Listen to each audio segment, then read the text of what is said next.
kaunti ya Kirinyaga mtazamaji, ambapo wakazi wa eneo bunge la Mwea kaunti ya Kirinyaga wamepata maendeleo kufuatia ujenzi wa barabara, wengi wao wakisema barabara hiyo imerahisisha usafirishaji wa bidhaa sokoni na kuongeza thamani ya ardhi eneo hilo. Aidha, baadhi ya wakazi wametoa wito kwa serikali kuweka alama za barabarani na matuta ili kudhibiti mwendo kasi na kulinda usalama wa wanafunzi.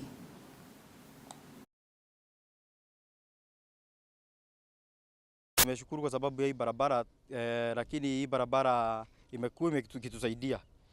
Na sana sana tunapeleka mchele huko Gurubani na pikipiki. Mimi ni mtu wa boda na mzigo tukiekelea kama kitabo tulikuwa tunaekelea, unapata pikipiki imefika pahali imeharibika.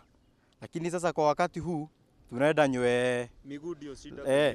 Lakini ile jambo tunaweza omba tu mheshimiwa Miremaige, sisi kama wakazi wa hapa Mwea tunaweza muomba amalizie hii barabara ili tuweze kuenda Nywe kabisa, kwa sababu tukifika pale kwa Kalira Hospital hapo after umepita bridge hapo, sasa hapo ndipo kunakuwa na changamoto kidogo, kwa sababu kuna tushimo tuko hapo. Sasa akimaliza hii barabara hiyo maneno itakuwa mzuri.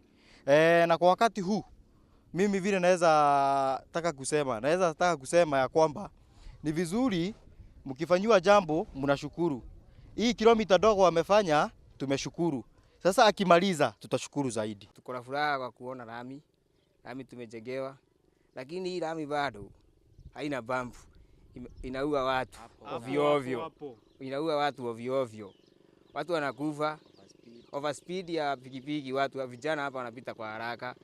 Watoto wenyewe wanakufa. Tungewekewa bump, watu watapunguza speed. Juu unaona hapa kuko na shule na unajua watoto venye behaviors zao. Wezi simamisha mtu.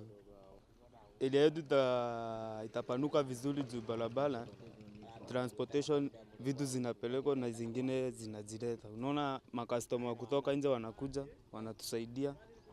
Wanakuja tunawasaidia. Sasa barabara yetu ni nzuri kabisa. Wakati ya kukuwa na barabara tulikuwa tunataambika sana.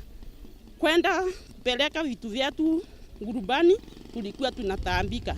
Hata vitu vingi vilikuwa vinaharibikia nyumbani juu hatukuwa na njia nyingine ya kupeleka vitu vyetu Gurubani. Sasa barabara imewekwa lami, hakuna kutaambika tena.